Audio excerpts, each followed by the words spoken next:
Donc si vous voulez bien, nous allons débuter cette table ronde autour du thème de l'aventure et de l'écriture. On a tous besoin d'évasion, d'émotion, on a souvent envie d'autres vies, on peut avoir besoin de retrouver une âme d'enfant et on a tous, à un moment ou à un autre, souvent envie d'aventure. On s'imagine assez volontiers en voyageur intrépide, en pirate, en chercheur d'or, en cosmonaute, en Calamity Jane, en Superwoman ou en Emma Bovary éventuellement.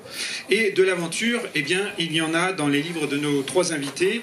Les livres en sont remplis, que ce soit une aventure imaginaire et romanesque ou une aventure vécue et racontée façon récit. Ce qui n'exclut pas d'ailleurs, on en parlera peut-être, une éventuelle dose de fictionnalisation ou de recréation imaginaire ou de l'imaginaire.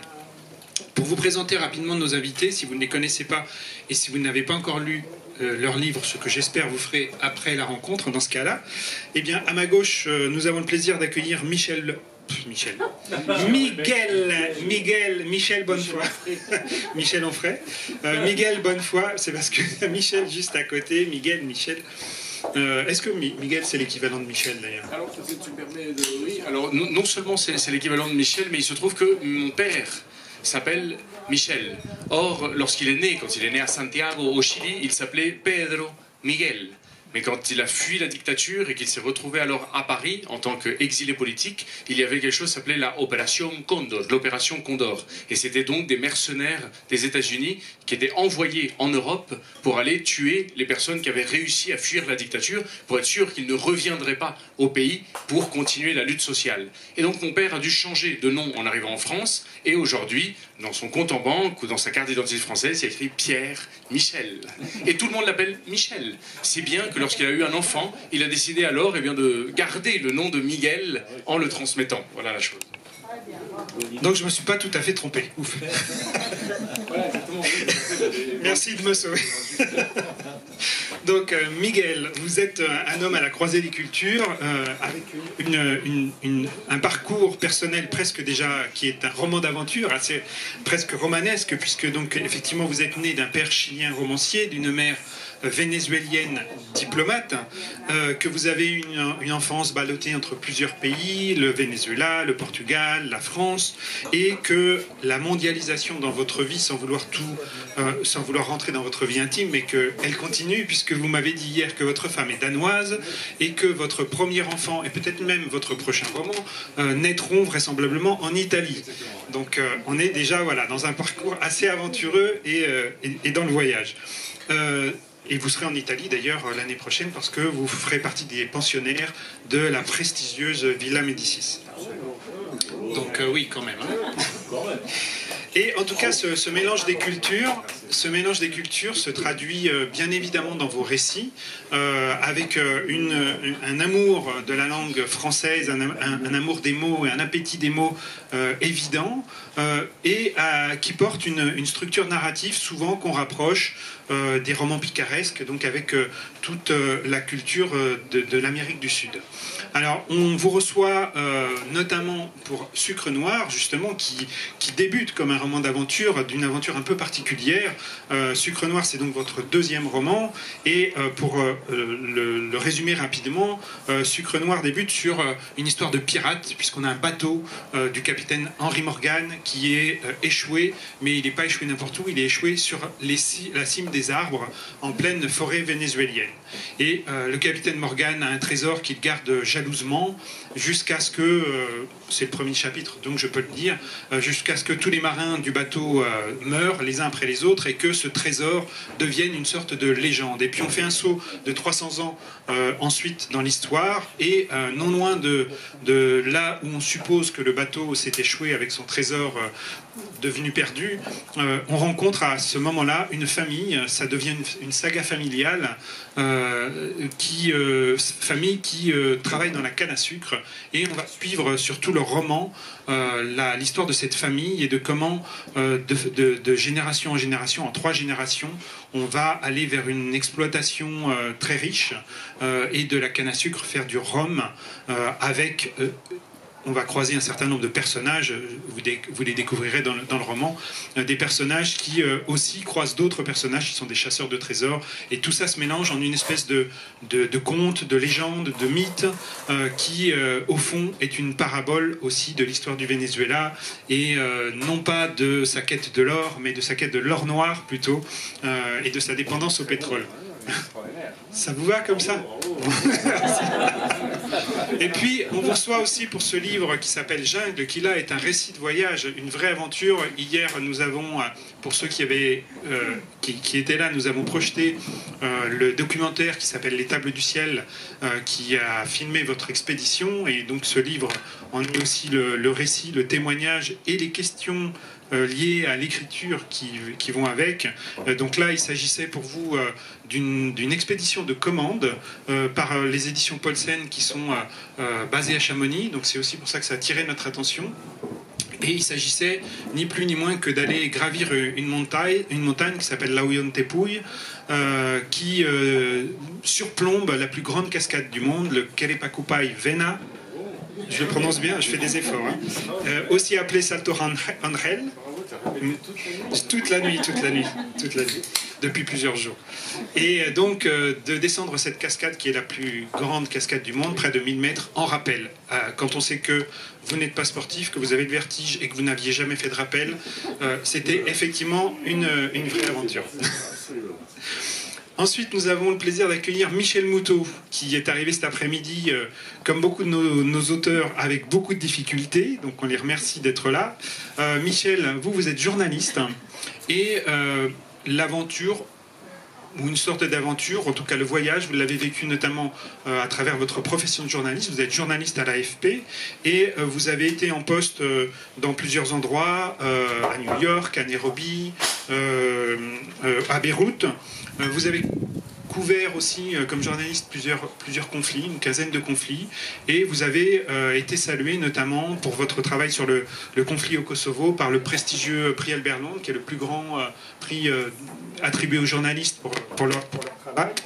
Et on vous invite notamment pour Sequoia. Alors, vous aviez un premier roman, celui-ci est votre deuxième, qui se déroulait aux États-Unis, donc c'était déjà un voyage et qui racontait l'histoire de ces Indiens Mohawks qui ont construit les plus hauts gratte-ciel américains. Et donc Sequoia, on pourrait dire que c'est un roman historique, mais les lecteurs, et je pense à juste titre, qui le lisent, le voient bien plus comme un roman d'aventure, parce qu'il y a énormément de rebondissements. L'histoire est rapidement celle-ci. On débute dans une famille de chasseurs de baleines à Nantucket, qui est sur une petite île à une vingtaine de la côte nord-est des États-Unis. Et cette famille, la famille Fleming, est donc chasseur de baleines, et on a 3 fils qui devraient reprendre, selon toute logique,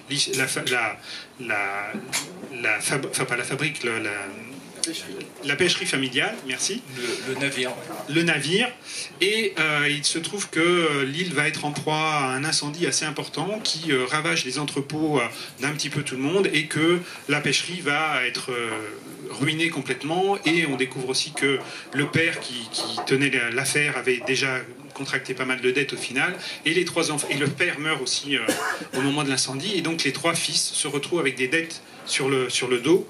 Le fils aîné on va suivre l'histoire de ces 3 fils à travers le roman, particulièrement le plus âgé, qui s'appelle Mercator, déjà un nom de navigateur. Et Mercator va commencer à faire du commerce, et un peu par hasard va se retrouver à entendre le discours du président Polk, qui est le président des États-Unis de l'époque, qui annonce que les États-Unis, on est en 1848, viennent de faire l'acquisition, après la guerre du Mexique, d'un certain nombre de territoires, dont la Californie, et qu'on a trouvé de l'or en Californie. Et comme il est ruiné, Il se dit, bah, ni une ni deux, je sais comment on va retaper, on va se requinquer, hop, et il part avec ses frères en Californie. On est en 1849, donc c'est ce qu'on appelle les 49ers, tous ces émigrants qui en 1949 ont envahi en quelque sorte la Californie. Et donc là, c'est déjà un périple parce qu'à l'époque, il n'y avait pas de chemin est-ouest, et donc il faut qu'ils partent en bateau, qu'ils descendent jusqu'au Cap Horn, qu'ils remontent de l'autre côté pour arriver en Californie. Et là, on va suivre tout un tas d'aventures qui à la fois sont palpitantes, qui nous font suivre le destin de ces trois personnages et qui nous racontent finalement la ruée vers l'or de ces années-là. Un roman qu'on peut situer aussi dans la famille des Melville, dans la famille des Jack London, donc quelque chose d'assez riche et luxuriant. François Garde, vous êtes venu sans problème pour ce qui vous, ou presque, pour ce qui vous concerne, puisque vous êtes venu, alors quand même, François Garde habite à Passy, et il est venu à pied, tout simplement, donc 8 heures de marche pour venir jusqu'à nous, donc pas de retard de train, mais quand même, petit accident de parcours qui aurait pu être un petit peu plus embêtant, donc... et François Garde est un marcheur. C'est ce qu'il raconte notamment dans son dernier récit qui s'appelle Marcher à Kerguelen. Alors pour ce qui vous concerne, je ne sais pas si dans votre vie professionnelle il y a eu un côté aventureux, en tout cas il y a eu du voyage, puisque vous êtes haut fonctionnaire et que, entre autres postes, vous avez occupé le poste d'administrateur. Alors je pense que je vais mélanger les exactitudes des termes, mais des terres australes françaises. Et puis vous avez été aussi secrétaire général adjoint puis secrétaire général de Nouvelle-Calédonie. Donc des fonctions qui vous ont amené à de nombreux voyages.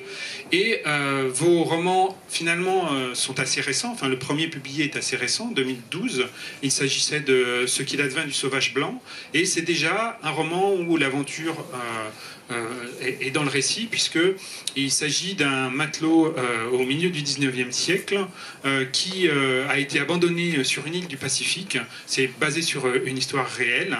Et ce matelot, ce jeune matelot, il est jeune, pour survivre, va être intégré dans les populations indigènes, à tel point qu'il va s'intégrer, à tel point qu'il va en finir par oublier d'où il vient, qui il est, et la langue française qui était sa langue d'origine. Et il y a évidemment tout un récit autour de ça, puisqu'on va finir par le retrouver et apprendre son histoire. Dans d'autres romans, pour Trois Couronnes, par exemple, il est aussi question de voyage, puisqu'on a un personnage qui va devoir faire une enquête, en quelque sorte, qui va le mener à voyager à travers le monde. Vous avez écrit aussi un récit, je ne sais pas comment on l'appelle, sur les baleines. J'en parle parce que Michel Moutot est aussi à côté de vous et qui a un lien évidemment, qui nous apprend beaucoup de choses. C'est un récit, c'est un livre assez foisonnant à la fois sur la vie des baleines, mais aussi tout sur la mythologie, la littérature autour de cet animal. Et donc votre dernier livre, Marcher à Kerguelen, est issu d'un périple que vous avez fait aussi, qui me semble à la lecture assez aventureux, parce que assez risqué en tout cas, qui consistait à traverser justement l'île Kerguelen, qui est une île qui vous fascine, on va en parler, qui vous fascinait depuis longtemps, et vous racontez dans ce récit comment vous avez traversé cette île qui est assez fascinante, mais qui est assez hostile aussi, il faut bien le dire, à l'homme et à la vie animale en général, et comment vous avez, avec trois autres amis, fait cette traversée qui est assez peu courante, hein, parce que très peu de monde l'a fait visiblement. Il y a presque personne ne vit sur cette île hostile, et donc vous racontez comment vous vivez ce voyage, vous racontez vos doutes, vous racontez les réflexions qui vous portent aussi pendant ce voyage, y compris les réflexions qui, comme vous le disiez hier en le présentant, qui n'ont pas forcément très directement avec le voyage que vous êtes en train de vivre, mais qui stimulent aussi l'imagination et l'imaginaire peut-être de l'écrivain. J'arrête de parler, maintenant c'est vous qui allez le faire. Alors donc l'aventure est présente dans chacun de vos livres, de vos romans, dans vos œuvres. La première question, c'est tout simplement pourquoi? Qu'est-ce qui vous attire dans ce type de récit? Est-ce que c'est parce que le roman d'aventure, tout simplement, a votre préférence? Est-ce que vous aimez, vous vous considérez comme des raconteurs d'histoire et que mettre une dose d'aventure, évidemment, permet de raconter des histoires de façon plus intéressante? Est-ce qu'il s'agit pour vous de nous emmener dans un imaginaire qui est loin de notre vie quotidienne, peut-être aussi? Voilà. Pourquoi est-ce que cette trame d'aventure présente dans chacun de vos romans vous intéresse en tant qu'écrivain? Question collective, du coup arbitrairement, c'est moi qui commence? Oui, naturellement, d'accord. Par élimination alors. Et bien, en effet, je pense que oui, pour qu'on ait le temps de réfléchir, tout à fait. Sinon, c'est extraordinaire. Alors, très bonne question, bien entendu très large, donc c'est merveilleux parce que ça permet du coup de plus facile et qu'on arrive par un système d'entonnoir et de filtres, non, on arrive petit à petit à répondre. Moi, je pense en effet, d'une manière très, très humble et simple, que la première question qu'on se pose lorsqu'on décide d'écrire un livre est d'abord, est-ce qu'on a quelque chose à dire? Si on a quelque chose à dire, alors après on se demande comment le dire. Si on n'a rien à dire, ça se verra aussitôt. Et je pense que par quelques périphrases, par des formules, par des pirouettes, par des ruses, par des astuces narratives et linguistiques, on arrive d'une certaine manière à faire quelques bonnes pages, mais personne n'arrive vraiment à faire un bon livre quand il n'a rien à dire. Cependant, quand il a quelque chose à dire, alors s'ouvre devant lui la ramification de 1000 manières de pouvoir raconter exactement la même histoire. Je suis sûr que si par exemple on se met tous ensemble à raconter la même histoire, on aura tous peut-être 50 manières de la raconter différemment. Pour ma part, j'avais envie de parler du pétrole vénézuélien. Alors je pouvais par exemple écrire un livre théorique, académique, dans lequel il y ait des noms de ministres, il y ait des noms de propriétaires terriens, de latifondistes, il y ait des cartes avec des concessions minières, il y ait des graphiques, il y ait des camemberts, il y ait des pourcentages, et aussitôt peut-être qu'on ne serait pas assis maintenant les uns devant les autres, parce que le livre serait passé par d'autres sentiers, qui seraient des sentiers probablement plus universitaires, ou pour pouvoir faire des théories sur l'économie de marché. Or, le fait de passer par la parabole, comme tu le disais si bien, le fait de passer par l'allégorie, le fait de passer par la métaphore, et donc peut-être de raconter une histoire de voyage, me permettait peut-être, avec cette fable, de pouvoir mieux dire quelque chose qui n'a rien d'une fable. Comme vous le savez si bien, et dans les années 20 à peu près, il y a eu la découverte du pétrole au Venezuela et ça a été notre plus grand drame, notre plus grande tragédie. À partir de là, eh bien, on en a fait une rente pétrolière. C'est-à-dire qu'on a arrêté d'importer et on a arrêté de produire et on s'est mis à tout importer. Aujourd'hui, je crois que 97% des denrées du Venezuela sont importées. On importe le maïs, on importe le riz, on importe le café, on importe le cacao, on importe le coton, on importe l'indigo, on importe le tabac. On importe absolument tout alors qu'on est assis sur une des terres qui est peut-être une des seules à pouvoir en produire si bien. L'idée était de parler de cette réalité, mais encore une fois, en passant par la fable. Donc par exemple, de faire le portrait d'une famille de maîtres remiers qui vivent de la culture du sucre, puisque c'est de ça qu'on vivait avant la découverte du pétrole. Or, on dit qu'il y a 150 trésors des pirates des Caraïbes qui sont enterrés sous les champs de canne à sucre en Amérique latine, et donc de pouvoir montrer différents explorateurs qui se succèdent les uns après les autres et qui, au lieu de travailler avec discipline et avec méthode la terre, ils vont chercher sans cesse à la retourner pour trouver de nouvelles richesses qui sont en dessous. L'idée était alors de pouvoir décrire les personnages du livre comme les personnages du XXe siècle vénézuélien qui ne se sont pas rendus compte que le vrai or était sous leurs yeux dans la culture du sucre, du café, du cacao, de l'indigo, du coton et non pas à quelques pieds sous terre dans un coffre scellé de 12 clous d'argent bardé de lambeaux de fer rouge. C'est la raison pour laquelle le livre s'appelle Sucre Noir. Tantôt sucre noir, c'est-à-dire la mélasse, la bagasse, le vesou, el papelón, la l'azúcar negra et d'un autre côté l'or noir du pétrole. Donc aujourd'hui, tu me demandes, est-ce qu'on écrit un livre pour pouvoir raconter une aventure, pour pouvoir faire un voyage? Est-ce que d'abord, on n'a pas quelque chose à dire? Et puis ensuite, on décide ou pas de passer par les filtres du voyage. Et alors pourquoi? Particulièrement le voyage. Exactement. Moi, pour ma part, parce que, bien entendu, c'est ma racine. C'est le bois dans lequel j'ai été bâti depuis tout petit par rapport à mon histoire. Et également, je pense aussi, parce que lorsque tu écris un livre, eh bien, il faut écrire le livre que tu aimerais lire. Sinon, pourquoi tu vas exiger à un lecteur de l'acheter dans une librairie si toi-même tu ne l'achèterais pas. Donc bien entendu que je pense que d'abord tu écris un livre parce que tu aimerais le lire. Il se trouve que moi j'aime lire des livres d'aventure.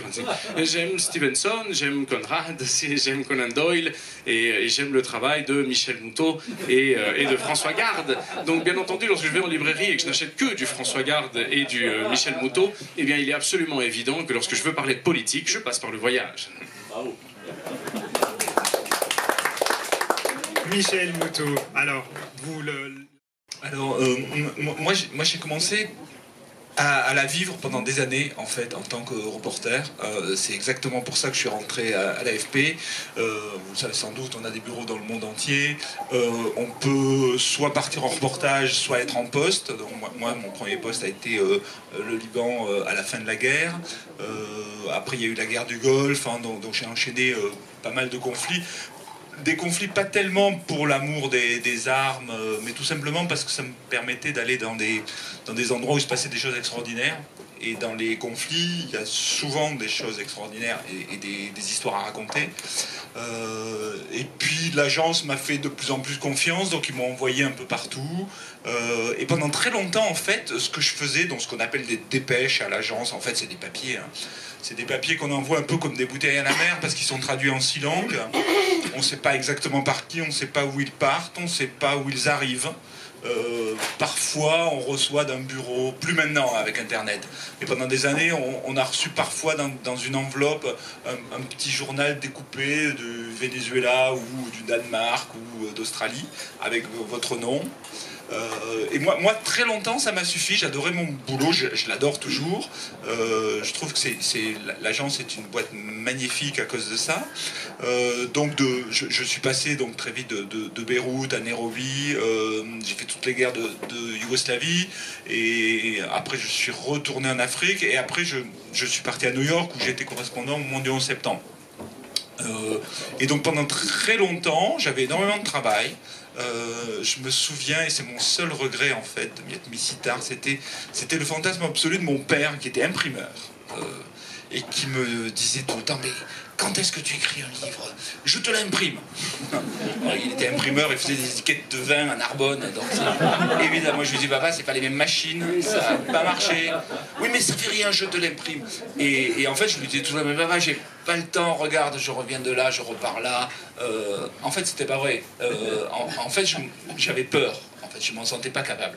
Et en fait, l'aventure m'a rattrapé d'une certaine façon parce que ma femme est journaliste à Thalassa et part un jour avec un vrai aventurier, lui, un vrai de vrai, qui s'appelle Nicolas Dubreuil, qui est un aventurier polaire, un gars qui passe sa vie en Arctique ou en Antarctique, et qui, un jour, et à la suite d'un film que Sophie fait sur lui, qui s'appelle Nicolas et le Narval, elle part chasser le Narval avec lui dans le nord du Groenland. Ce qu'on appelle la pêche autochtone, c'est-à-dire la pêche qui est autorisée par les Inuits, avec des kayaks et des harpons. Pas de moteur, pas de fusil. Donc vous partez pendant des jours, vous ne savez pas si vous allez trouver des narvals, évidemment. Ils en ont trouvé un, mais le caméraman l'a raté. Il a raté le moment où il harponne le narval, c'était un vrai drame. Bref, et Nicolas est contacté par un éditeur pour raconter sa vie, qui a vu le film. Et Nicolas, c'est un matheux, mais alors quand il écrit, je pense que mon fils à 11 ans faisait mieux. Donc il nous montre ça, je lui dis: Nico, tu peux pas montrer ça, c'est vraiment très mauvais. Mais si l'éditeur paye mon voyage pour le Groenland, parce que moi, alors, histoire de narval, j'étais tellement jaloux de ne pas y être allé. Si l'éditeur paye, et si je peux aller voir, moi je suis un reporter avant tout, je pense que je peux raconter à ta place. C'est ce qu'on a fait. On a passé un mois au nord du Groenland. On est parti faire du kayak entre les icebergs. Enfin, c'est vraiment un truc formidable. Et en fait, quand je dis que l'aventure m'a rattrapé, c'est que je me suis retrouvé à raconter une histoire qui n'est pas mon histoire du tout. C'est plutôt simple, hein, parce que quelqu'un vous raconte sa vie, vous la mettez en mots, vous faites des allers-retours. Et je me suis aperçu en fait que j'adorais ça. Que j'adorais. C'est le premier test en fait pour un écrivain, savoir est-ce que tu vas aimer passer des heures et des heures et des heures tout seul derrière ton écran, tout seul avec toi-même et ton histoire. c'est pas évident. Moi, j'étais pas sûr d'aimer ça. Moi, j'aime bien les rédactions. J'aime bien avoir des collègues, on discute, on rigole, on voyage. Là, c'est quelque chose de très solitaire. Et en fait, ça correspondait sans doute à une étape de ma vie. Je me suis aperçu que j'adorais passer ces heures et ces jours derrière mon ordi. Et j'avais rapporté de New York cette histoire des Mohawks, donc ce qu'on appelle les Mohicans, le dernier des Mohicans. Les Indiens qui soi-disant n'ont pas le vertige, en fait évidemment ils l'ont. Et c'était une histoire magnifique. J'adorais cette histoire. Je disais à tous mes copains, l'histoire de cette tribu c'est un roman.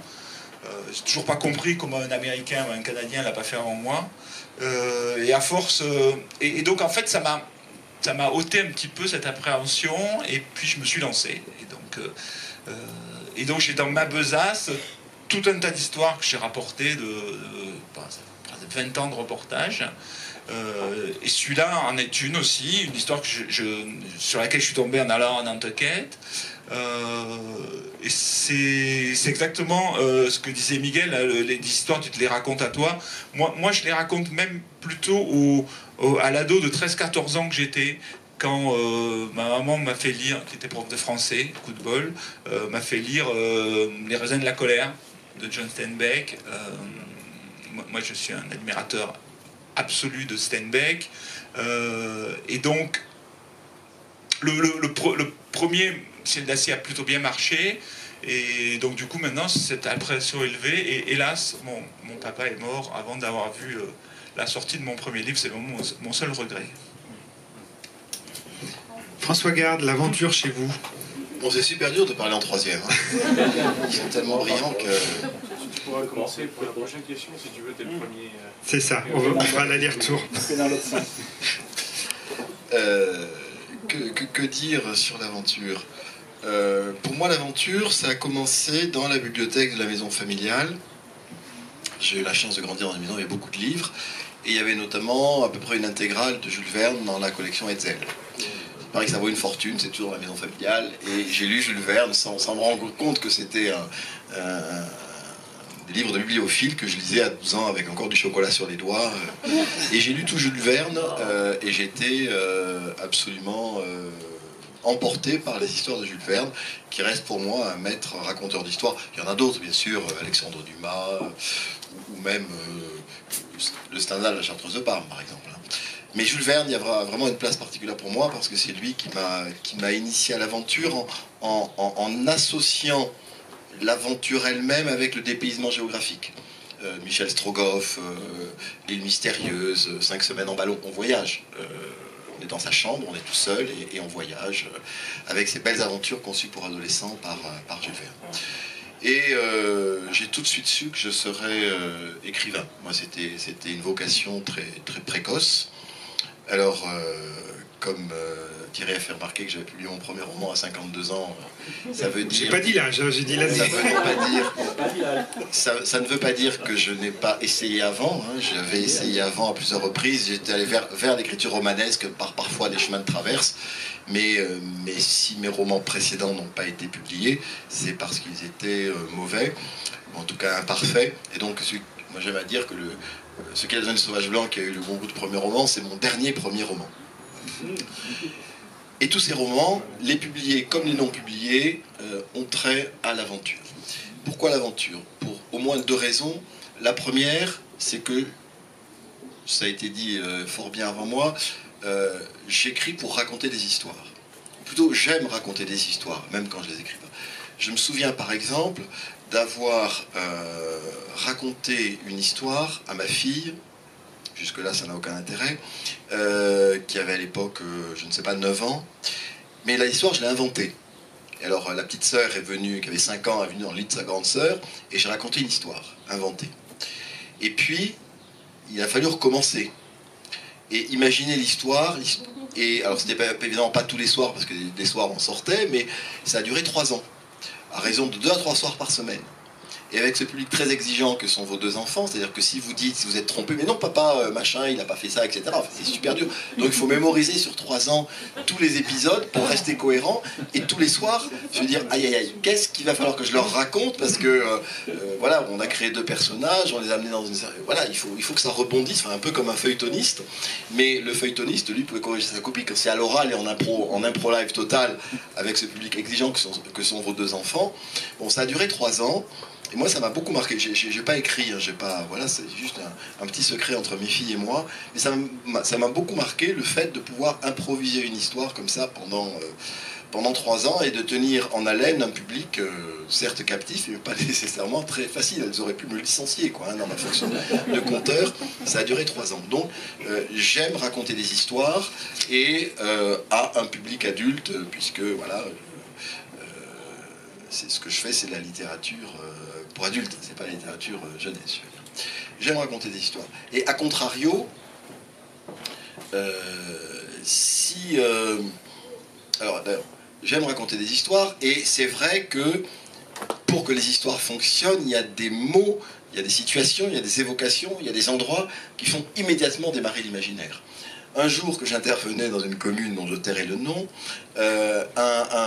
quelqu'un m'a posé une question à laquelle je n'avais jamais songé, en me disant, mais c'est marrant, les héros de vos 2 premiers romans, à l'époque j'en avais écrit 2, sont tous les 2 matelots, enfin, les 2 à peu près. En tout cas, le héros et le personnage principal, ou un personnage énigmatique, mais qui est au cœur de l'histoire du 2e roman, ce sont 2 matelots. Pourquoi? Je ne m'étais jamais posé la question, je n'avais jamais fait le rapprochement, et j'improvise et je lui dis, écoutez, parce que vous dites matelot, tout de suite, voilà, on est parti, ça fait rêver. C'est un métier qui, par sa fonction même, amène à suggérer des histoires, du dépaysement, des aventures, etc. Et franchement, j'aurais beaucoup plus de mal à prendre comme héros. J'ai cherché tout de suite un nom de métier le plus aromanesque que je pouvais imaginer. J'aurais beaucoup de mal à prendre comme héros un podologue. Et la salle explose de rire. Je comprends pas pourquoi. Et on m'a dit après que le maire était podologue. Une chance sur 1 million que ça se passe comme ça. Là, vous prenez le réel en pleine figure. J'espère qu'il n'y a pas de podologue. Je n'ai rien contre les podologues, quoiqu'il n'y ait encore jamais eu recours à leur service. Voilà. Mais si je vous dis, je vais vous raconter l'histoire d'un podologue, tout le monde s'en va. Si je vous dis, je vais vous raconter l'histoire d'un matelot, tout le monde reste. Ça me paraît absolument évident. C'est idiot. C'est idiot. Mais voilà. Donc déjà, si vous posez certains fondamentaux, déjà, vous êtes captivé. Et avec les podologues, ça ne marche pas. La même chose en contre-exemple. Et là, je vais dire du mal. Mais je ne donnerai pas de nom parce que je ne donne jamais de nom. Je suis comme les mafiosos, jamais donné de nom. Une partie de la littérature française contemporaine qui fait que pendant 20 ans, je n'ai plus lu de romans contemporains. Raconte quoi? Raconte l'histoire, grosso modo, d'un couple, grosso modo parisien, grosso modo vivant dans les beaux quartiers, grosso modo avec des métiers intellectuels, style lui journaliste et elle prof, parfois l'inverse, waouh. Alors maintenant c'est moderne, ça peut être un couple homosexuel, mais ça n'y change rien. Oui, le cinéma, les métiers de la com, voilà, donc des gens pour qui la fin de mois n'est pas une échéance, voilà, bon. Ces gens-là ont tout pour être heureux, comme dit la sagesse populaire. Alors le roman va en 300 pages raconter les coucheries de monsieur et leur découverte par madame, ou bien le cancer de madame et la réaction de monsieur, ou bien la grossesse de madame et la réaction de monsieur. On s'en fout, quoi, on s'en tape, ça m'intéresse pas. Alors on regarde la névrose qui grandit, le truc, le machin, le dîner chez les amis qui se passe mal. Enfin, il y a des dizaines et dizaines de romans qui sont écrits sur ce thème, parfois en plus avec la cerise sur le gâteau, ce qui me donne des boutons que je ne supporte pas, l'autofiction, parce que l'auteur s'appelle Marcel Dupont et que le héros s'appelle Marcel Dupont et qu'on suit Marcel Dupont qui se fait engueuler par son chef, qui prend le métro, etc. Enfin, c'est une littérature de l'ennui qui, moi, me sort par les trous de nez. Et alors je ne suis pas, de ce point de vue-là, ou je n'étais pas, de ce point de vue-là, mainstream, parce que pendant un temps, les tables de libraires et les prix littéraires, etc., étaient inondés par cette littérature du nombril, du contentement de soi et de la culture de la névrose, mais la culture de la névrose comme un bonsaï, quoi. Vous arrosez votre névrose, vous coupez les feuilles qui dépassent, vous faites une jolie névrose que vous emballez sous la couverture blanche, mais c'est insupportable. La vie de ces gens ne m'intéresse pas, même si c'est très bien écrit, ça suffit pas. Il faut, comme dit très bien Miguel, qu'on ait quelque chose à raconter. Et la vie de ces cadres bobos parisiens moi qui ne suis plus cadra, peut-être bobo, mais en tout cas pas parisien, ça ne m'intéresse pas. Donc, preuve négative, il faut ouvrir les portes et les fenêtres, il faut que le vent souffle. Ça ne veut pas dire qu'il faut nécessairement dépayser géographiquement ou sociologiquement, mais ça veut dire qu'il faut ouvrir les portes et les fenêtres et qu'il se passe quelque chose. Parce que s'il ne se passe rien, s'il se passe rien, à la page 50, je prends le livre et je le jette par la fenêtre. Alors, je me suis... En regardant tous les trois, je me la repose. Est-ce que... On en parlera après. Est-ce que les romans d'aventure, est-ce que l'aventure n'est pas aussi une affaire de mecs? Vous êtes 3 hommes, vous écrivez sur le thème de l'aventure. J'ai cherché aussi des femmes, là aussi actuellement, qui écriraient des romans d'aventure. Je ne sais pas s'il y en a, peut-être, j'ai pas une... Isabelle Autissier. Et après Mélanie Sadler, une jeune auteure qui écrit également là-dessus, sur le voyage. Oui. Non, mais Mélanie Sadler écrit également sur le voyage. Elle a 30 ans, c'est une femme brillante et fascinante. Mélisse de Kerangal. Mélisse de Kerangal, oui. Magnifique. Alors, donc ce n'est pas une affaire d'homme. Donc ce n'est pas une affaire d'homme, l'histoire est trop chère. J'ai prononcé le nom de mon amie Isabelle Autissier, alors j'en profite. Oui. Pour dire que la traversée de Kerguelen, tu as dit que c'était très peu fait. Alors ça a été fait une fois avant moi, enfin avant nous, par Isabelle Autissier avec 3 amis, et c'était il y a une quinzaine d'années, donc elle m'a gentiment passé ses cartes qui ont été d'un précieux secours, et donc j'aime à dire que notre équipe a réalisé la première intégrale masculine de la traversée. Très bien. Alors la question c'est aussi par rapport à vos voyages respectifs, par rapport aux expéditions, aux aventures que vous avez pu vivre réellement. Enfin, si tant est que vous les considériez comme quelque chose d'aventureux, ça c'est aussi à vous de nous le dire, mais comment s'inclut l'écriture dans tout ça? Est-ce que raconter l'aventure est plus facile quand on la vit? Est-ce qu'au contraire c'est plus compliqué? Est-ce que l'écriture précède le voyage? Est-ce que le voyage précède l'écriture? Comment est-ce que ça se joue? Je sais par exemple que Miguel, ou alors, puisqu'on a dit qu'on faisait le retour, François, au départ, il me semble que vous aviez l'idée du voyage, et que pour pouvoir le faire et pouvoir le financer, vous avez aussi promis l'écriture d'un livre qui vous a permis de voyager. Donc après, comment est-ce que se joue l'aller-retour entre j'ai l'idée d'un voyage, il va falloir que j'écrive, et après j'écris ce deuxième voyage que je fais intérieurement, que je régurgite sur le papier? Alors sur ce livre-là, effectivement, le projet de départ, c'était pas d'écrire un livre. Le projet de départ, c'était de faire cette traversée. Mais c'est pas Kerguelen, c'est très compliqué pour y aller. Hein. Tout le monde situe où c'est sur une carte. Hein. C'est entre la Réunion et l'Antarctique. Donc c'est 49 degrés sud, c'est le climat de l'Écosse en automne, quoi. Donc beaucoup de pluie, beaucoup de vent, température autour de 5 degrés. Et donc c'est 25 jours de marche avec 25 kilos. Donc des trucs, voilà. L'île est déserte, donc il n'y a pas de secours possible. Donc il y a un certain engagement dans la démarche. Moi je voulais faire ce trek, je l'ai fait avec 3 amis qui connaissaient également Kerguelen. Mais juste aller faire un trek, c'est pas possible. Donc pour convaincre l'administration de nous laisser faire ça, il fallait proposer quelque chose en face. Et la restitution, c'était un livre. Donc la première démarche que j'ai faite, la première négociation que j'ai faite, 3 ans avant, ça a été de convaincre Antoine Gallimard de me faire une lettre disant le livre, je le publierai puisque j'ai bien aimé vos livres précédents. Et fort de cette lettre, j'ai réussi à monter mon projet. Je vous épargne tous les détails bureaucratiques, administratifs, logistiques, financiers et autres. Et après, effectivement, une fois qu'on s'est engagé, qu'est-ce qu'on fait? J'avais jamais parlé de moi dans mes livres précédents. Je n'ai jamais tenu de journal intime. Je ne savais pas du tout comment j'allais raconter cette histoire. Et donc, très simplement, mais un peu comme un journaliste, j'avais pris un carnet et tous les soirs, sous la tente, dans le duvet, j'écrivais pendant 3/4 d'heure les premiers jours et plutôt 1h30, 2 heures les derniers jours. Et je notais tout ce que j'avais retenu de la journée. Je n'ai évidemment pas publié ce carnet tel que, parce que c'est du matériau brut. Pas simplement parce qu'il y a les inévitables scories de l'écriture, comme ça, des notes prises sur le vif, mais parce que c'est pas ça que je voulais faire. il existe des livres, et ils sont intéressants, notamment chez ton éditeur Paulsen, des livres qui racontent des aventures, qui racontent des expéditions. Il y en a de très beaux, je vous invite à les parcourir, mais ce ne sont pas des livres de littérature, ce sont un compte-rendu d'expérience, c'est totalement légitime, mais à ce moment-là, ça n'a de sens, ça n'a d'intérêt que si vous avez réalisé un exploit extraordinaire. Si vous êtes le premier à avoir fait je ne sais quelle montagne. Moi, c'est pas ça mon projet. Ce que j'ai fait est sans doute un peu engagé, un peu difficile. Enfin, vous voyez mon âge et mon look, quoi. Hein. C'est pas non plus quelque chose. Il faut plus de mental que de physique. Il faut supporter d'avoir le froid, le vent, etc. Mais bon, quand on est en bonne santé et qu'on a envie, c'est jouable. Donc, c'est pas la chronique d'un exploit où je montre mes muscles. Ça n'a pas d'intérêt, puisque j'ai pas beaucoup de muscles et j'ai pas vraiment réalisé un exploit. Donc moi, ce qui m'intéressait, c'était de rendre compte, avec autant de sincérité que possible, de la vérité de cette expérience. Donc bien sûr, il y a la chronique des jours, parce que chaque journée a apporté son lot de surprises, et que la traversée d'un glacier, la traversée d'une rivière, il n'y a pas de pont, donc il faut enlever le pantalon, traverser en caleçon de l'eau à 2 degrés pendant 100 mètres de rivière, bon, c'est des expériences pas banales.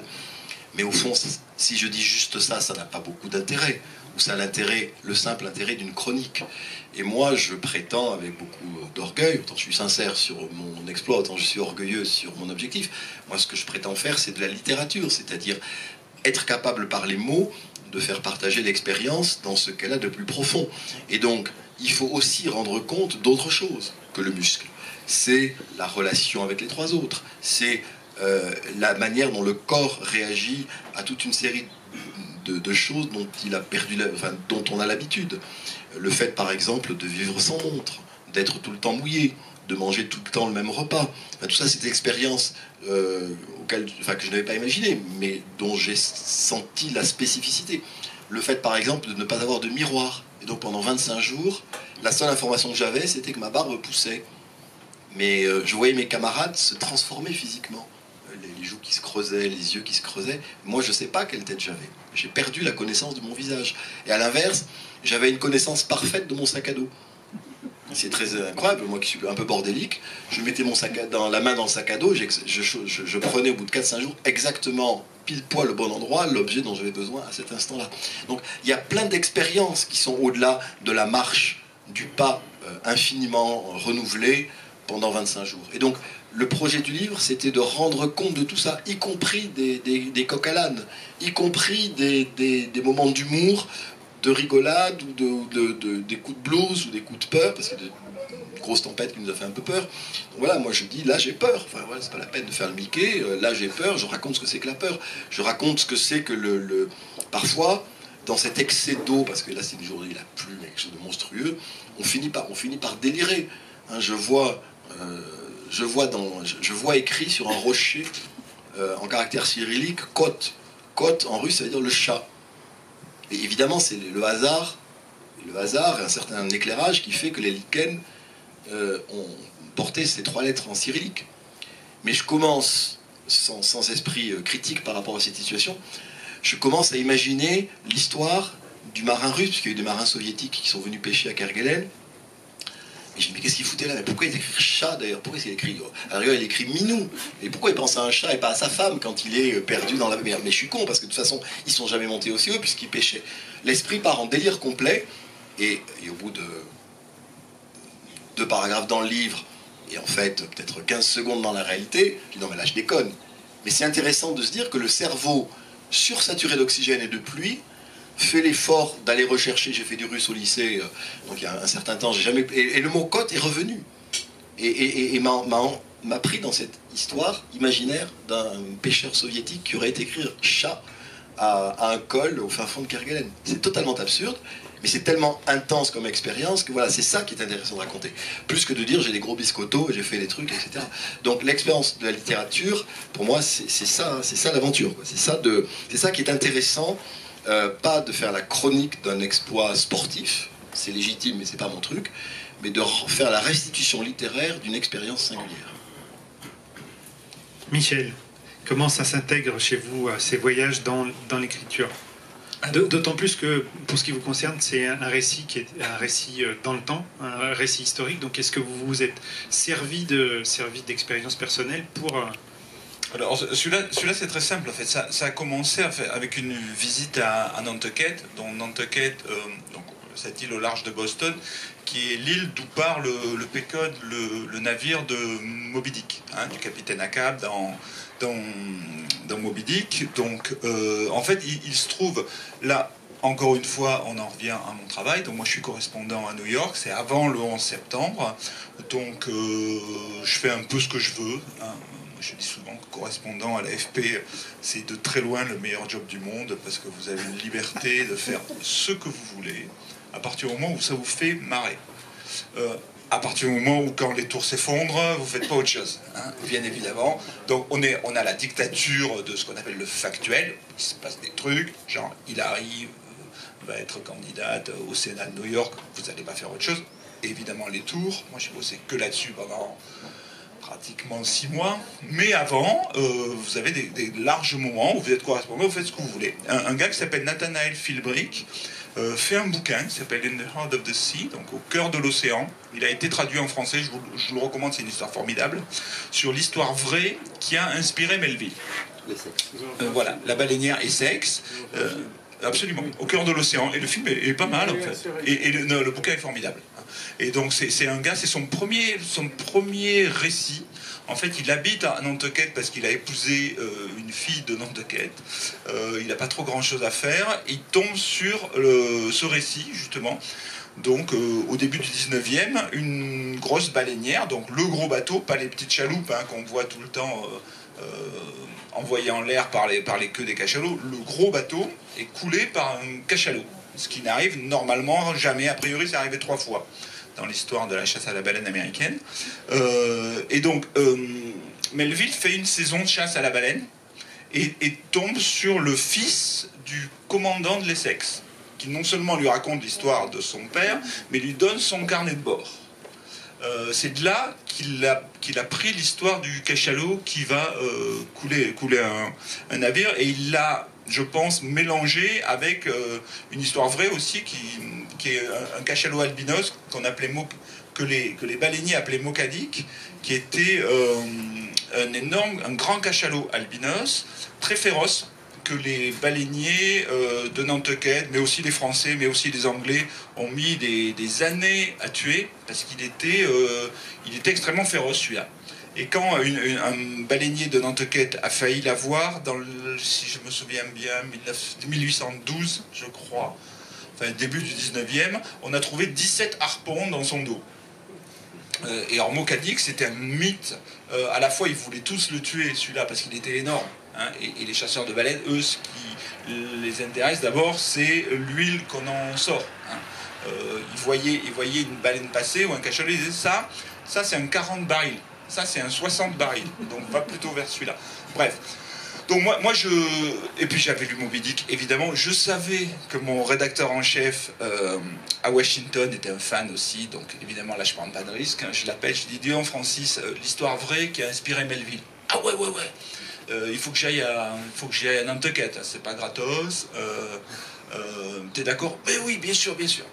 Donc je vais à Nantucket. Je passe un moment dans le bureau de ce gars qui pour le restant de mes jours sera le fantasme de l'écrivain absolu. Le gars dirigeait, je pense qu'il ne le fait plus maintenant, la Historical Society, qui était une maison de capitaine, une maison carrée au bout de la rue des Capitaines. Avec un mur, une bibliothèque, et les 3 autres murs, comme ça, des fenêtres sur l'océan. Un grand bureau en acajou. Le premier truc que je lui dis, vous êtes pas mal là, hein? Le gars me dit, oui, j'ai toute la documentation. Là. Donc et le gars est très sympa, à l'américaine. En plus, il est tout à fait content parce que ça va sans doute l'aider à vendre son bouquin à l'étranger et compagnie. Donc il me raconte l'histoire. Et surtout, au détour d'une phrase, il me dit, mais de toute façon, la chasse à la baleine, ici, au milieu du 19e, ça s'est arrêté d'un coup. Les gars sont tous partis chercher de l'or en Californie, avec leur bateau. Et ça, j'ai jamais oublié. Ça, On a, au bout de quelques années, un reporter, il a une espèce de sixième sens de la bonne histoire. Quelques mots suffisent. Moi je suis prof à l'école de journalisme de Lille aussi de temps en temps, et je raconte souvent à mes étudiants ce moment absolument magique où, en tant que reporter, tu tombes sur une belle histoire. Ça n'a pas dû m'arriver 10 fois dans toute ma carrière. Mais ce moment-là, il vaut tout l'or du monde. Parce que c'est... vous voyez par ici, là quand on m'a dit que la montagne était fermée là-bas, moi je veux aller voir là-bas. Parce que c'est pas sûr, mais possible. Là où la route s'arrête, souvent il y a une histoire. Et quand vous tombez avec votre carnet sur un endroit où vous êtes allé parce que vous avez entendu dire que... Moi j'ai fait beaucoup ça en Yougoslavie. Alors évidemment c'est toujours des histoires de massacre, hein, faut pas rêver, c'est jamais très joyeux. Et quand vous tombez sur une histoire qui est tellement au-delà de ce que vous avez pu imaginer, et vous vous dites, nom de Dieu, il s'est passé ça. Waouh. Moi c'est pour ça que j'adore ce métier, c'est pour ça qu'à 57 ans, j'ai jamais été même sous-chef de rien à l'agence, alors que ça fait quand même genre 15 ans que j'aurais dû, hein, et que j'ai toujours refusé, que mes copains, bon, on fait ça, hein, parce que ce serait renoncer à ça. Et moi, renoncer à ça, je peux pas. J'y arrive pas, j'aime trop ça. Donc voilà, c'est parti de là. Comme exactement Ciel d'acier est parti d'une rencontre avec ces Indiens, y en a un qui passe, donc c'est le 17 septembre, un grand mec costaud qui a une tresse jusqu'au milieu du dos. Ce gars-là, je l'ai recherché partout, je ne l'ai plus jamais retrouvé. Donc c'est objectivement un Indien. Alors que les Mohawks, la plupart du temps, vous ne savez pas, ils ne sont pas du tout cuivrés, enfin, ils sont sans mêler depuis, je ne sais pas combien de générations, avec les Français qui sont arrivés au Québec, bref. Et un pompier me dit, nous, là-dedans, il me montre le Grand Zéro qui est là-bas, assez loin, et qui fume, il dit, nous, là-dedans, sans ces gars-là, on ne peut rien faire. C'est les iron workers, they cut the steel. Ils découpent l'acier. Et moi, je me dis, tiens, voilà une histoire. Parce que j'ai déjà fait les pompiers, les machins, les sauveteurs, les trucs. Et puis nous, à l'agence, on y est tous les jours. Tous les jours, il faut trouver une histoire. Et donc, je vais voir ce gars. Je lui dis, bonjour monsieur, vous voudriez bien m'expliquer... dans mon souvenir, il est immense, d'ailleurs. Mais il doit être pas aussi grand. Et je lui dis, vous pourriez bien m'expliquer ce que vous faites là-dedans? Et le gars me regarde et me dit, no. Ah, personne n'est jamais obligé de parler à un journaliste, hein. Tu veux pas parler, tu parles pas. Mais j'en ai trouvé un autre, et je suis tombé sur l'histoire de cette tribu, qui était dès le départ, moi, qui m'a fasciné. J'ai adoré cette histoire, donc j'ai cherché un petit peu, et puis après je me suis dit, je vais, quand tu disais le livre que j'ai envie de lire, moi je me dis, je vais trouver le bouquin qu'un Américain ou un Canadien a écrit. Aucune chance qu'il soit passé à côté d'une histoire aussi romanesque. C'est extraordinaire l'histoire de cette tribu. Pourquoi ils font ça, 1885, un pont sur le Saint-Laurent, bref. Et je ne l'ai jamais trouvé. Encore aujourd'hui, je ne sais pas comment ils ont raté une histoire pareille. Et je suis rentré en 2004 à Paris, avec quelque part, pas mal de docs en fait, sur la face cachée aussi de 9/11, truc qu'on n'avait pas su à l'époque, qui avait été publié dans les livres plus tard, et surtout l'histoire de cette tribu. Donc... Et après avoir fait donc, le livre sur Nicolas, tout de suite, je me suis dit, voilà, tu vas essayer, prends ton courage à deux mains, parce que c'est le premier roman, c'est vraiment un grand saut dans l'inconnu. Hein. Vous êtes à peu près certain de ne pas être capable d'aller au bout, et que si vous allez au bout, de toute façon, ça n'intéressera personne. Je voyais le grand truc ce que moi, j'ai... avec beaucoup de chance pas connu, des lettres de retour, nous sommes désolés de machin, tu l'envoies à 25, tu reçois 3 refus, les autres refusent même pas. Bref, ces histoires que tout le monde raconte. Mais le truc qui m'a tenu, moi, dès le départ, je disais à tous mes amis, vous savez, moi au final, je suis pas sûr que je vais arriver au bout de ce truc-là. Enfin, je vais arriver au bout parce que, bon, j'y arriverai. Est-ce que ce sera bien? Je sais pas. Mais l'histoire, elle est formidable. Vous devez partir d'une bonne histoire. Parce que, par définition, comme tu disais, Miguel, l'histoire, tu te la racontes à toi. d'abord et avant tout, tu vas y passer plusieurs années. Il faut que ça te passionne, il faut que ça t'amuse, il faut que ça te tienne. Et si ça fait ça avec toi, il y a des chances que ça le fasse avec d'autres. Mais ce que je dis toujours à mes éditeurs qui toussent un peu, je leur dis, moi, si au final ça me plaît qu'à moi, m'en fous, ça me suffit. Alors, j'aimerais bien quand même en vendre 50 000. Ouais, quelque part, c'est ton problème plus que le mien. Parce que moi, j'ai pas besoin de ça pour vivre. Et c'est ce que je m'étais dit, et pour celui-là aussi, et ce que je suis en train de me dire sur le suivant, sur lequel j'ai commencé à travailler, si à la fin, je suis content de mon histoire, ça me suffit. Mais manifestement, c'est une recette qui en veut une autre. Alors, Miguel, du voyage, de ce que vous vivez, de ce que vous avez vécu et de comment ça s'intègre ou pas dans votre écriture. Il en est beaucoup question dans Jungle, hein, où il y a des réflexions aussi sur l'écriture, sur le fait d'être empêché d'écrire parce que ce que vous vivez est plus fort que les mots et que vous avez du mal à décrire. Et aussi, vous l'avez évoqué, sur l'idée que vous vous faites de ce récit, sur l'idée que vous faites de l'écriture de ce récit. Donc comment les choses s'intègrent, comment est-ce qu'elles se mélangent et comment est-ce que vous arrivez à ressortir quelque chose qui vous satisfasse. Par rapport à Jungle? Oui. Et absolument. Oui, exact. Avant de répondre, tu sais, il y a cette histoire, j'étais en train de regarder dans ton très beau livre, que la citation de Melville, c'est tiré du Melville qui a été traduit par Jean Giono. Bueno, or, il se trouve, figure-toi que moi je suis en ce moment résident en résidence d'écriture à Manosque. Donc je suis dans le pays de Jean Giono, comme ça, la garrigue et la lavande. Et là, je vais régulièrement au Paraïs, qui était donc la maison de Jean Giono, où il habitait avec sa famille, avec sa femme, avec Lucien Jacques qui venait régulièrement. Et donc, comme je suis très ami avec les gens du centre Jean Giono, et également avec Jacques Mény, qui est la personne qui s'occupe des archives et de toute la famille Giono, eh bien, il se trouve que j'ai eu dans mes mains, il y a 2 jours, le manuscrit de la traduction de Melville par Giono. Ouais. Donc d'abord, il y a cette traduction littérale de Johann Smith, qui elle fait une traduction littérale, et quand tu regardes le manuscrit et que tu commences à tourner les pages, il y a parfois des phrases avec un petit crochet qu'elle-même a mis en disant à Lucien Jacques, cette phrase, comme tu peux voir, ne veut rien dire. Et donc quand tu la lis en français, absolument ne veut rien dire. Lucien Jacques est passé derrière pour nettoyer tout ça, et essayer alors de lui donner déjà une sorte de portée bien littéraire pour qu'on puisse suivre une histoire depuis la première ligne jusqu'à la dernière et ne pas rompre avec la liquidité narrative. Et puis ensuite, Lucien Jacques l'a transmis à Giono, qui devait avoir un alors c'était un grand lecteur de Faulkner et de Chester Himes, mais qui devait avoir un anglais probablement très approximatif pour qu'il lui donne cette touche, ce je ne sais quoi, non, ce coup de pinceau, ce coup d'épée dans l'eau de Giono, et donc de donner justement cette baleine à Melville.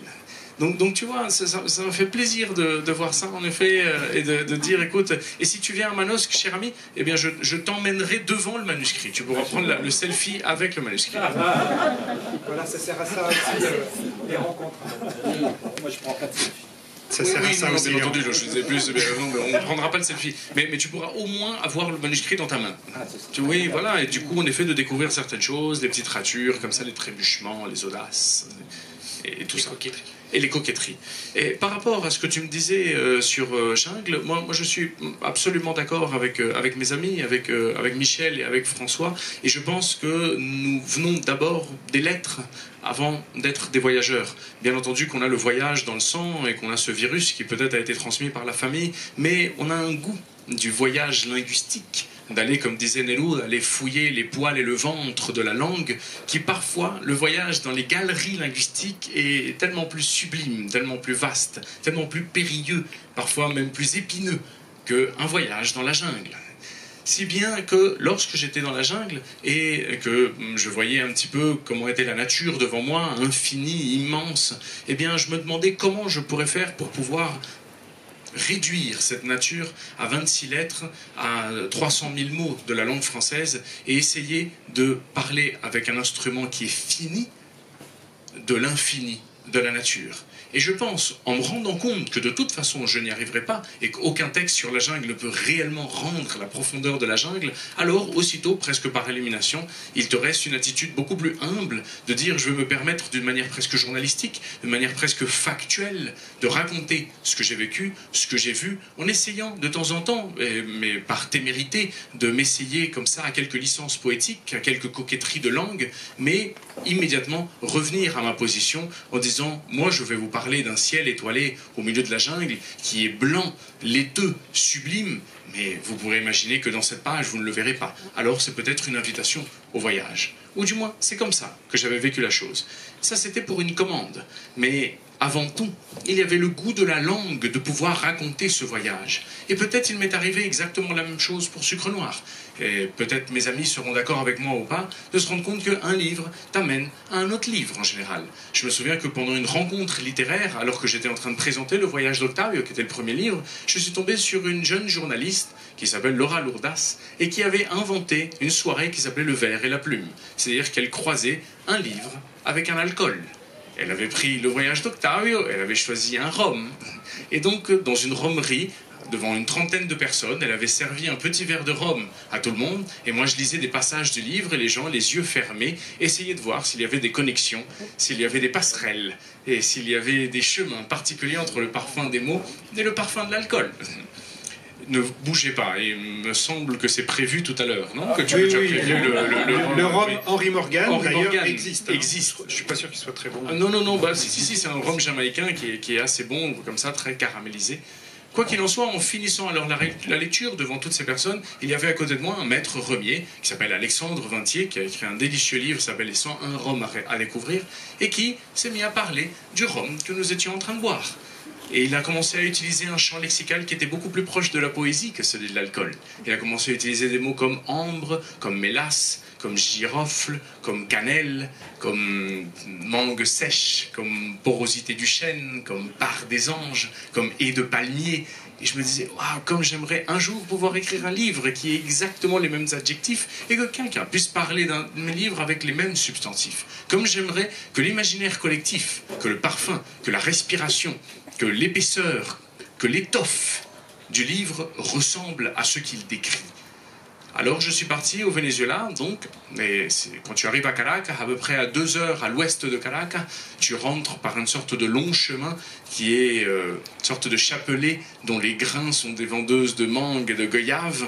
Tu passes alors plein de petits villages, et puis enfin tu arrives au village de la Victoria, que tu dépasses, et derrière le village de la Victoria se dressent les plantations de canne à sucre de la ferme distillerie de Santa Teresa, où il y a là le coupeur de canne, où il y a l'ingénieur, où il y a le maître rhummier, où il y a la personne qui s'occupe de la mise en bouteille, et tu te rends compte qu'il y a là tout un arc transformationnel depuis l'instant où tu coupes la canne jusqu'au moment où tu te sers ton petit verre de rhum.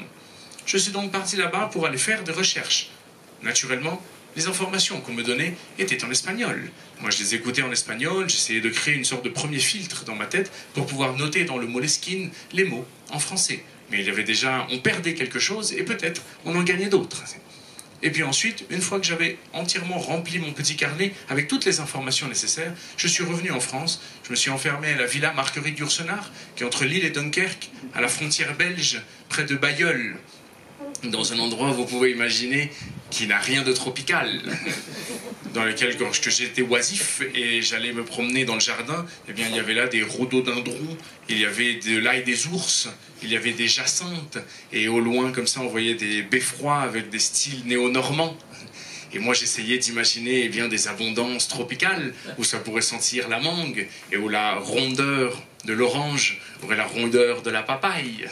Et j'essayais alors de projeter une sorte d'imaginaire en imaginant le coupeur de canne avec sa peau cuivrée dans ce monde où il n'y en avait pas. Et là alors peut-être apparaît une réflexion par rapport à la langue. Il s'agit de ça, n'est-ce pas? Puisque nous écrivons des livres avec cet instrument-là. Lorsque, par exemple, vous êtes en train d'écrire une scène dans une ferme distillerie, au milieu des Caraïbes, et que vous avez votre coupeur de canne qui est lui en train de couper la canne avec son chapeau de paille, torse nu et une peau qui a une couleur comme ça de bronze, et aussitôt passe au-dessus de lui un oiseau, passe una guacamaya. Vous l'avez vu en espagnol pendant votre voyage, vous l'avez vécu en espagnol et vous l'imaginez en espagnol. Una guacamaya pasaba por el cielo. Alors vous vous dites, à l'intérieur du mot guacamaya, dans le ventre phonétique du mot guacamaya, on a déjà cette sublime créature qui a 3 couleurs, dont on dit que le cœur peut battre 100 ans, et qui est si grande que lorsqu'elle se pose sur une branche, on dirait que c'est toute la forêt qui est en train de se tordre avec elle. À l'intérieur de guacamaya, il y a déjà ça. Le mot en français guacamaya se dit ara.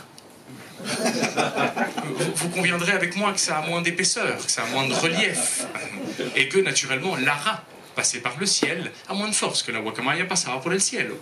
Alors vous êtes obligé, puisque vous êtes en train d'écrire le livre en français, eh bien de mettre une virgule et de dire Lara, virgule, dont le cœur peut battre 100 ans, et qui lorsqu'elle se passe sur une branche, c'est comme si la forêt entière, virgule, passée par le ciel. Obligatoirement. Parce que vous êtes déjà en train de faire un voyage linguistique, il faut alors que vous empruntiez des sentiers en français que vous n'auriez pas pris si vous l'aviez écrit dans la langue d'origine. Voilà peut-être un autre voyage, celui de la langue. Il s'agit de ça. C'était tout à fait ma question suivante.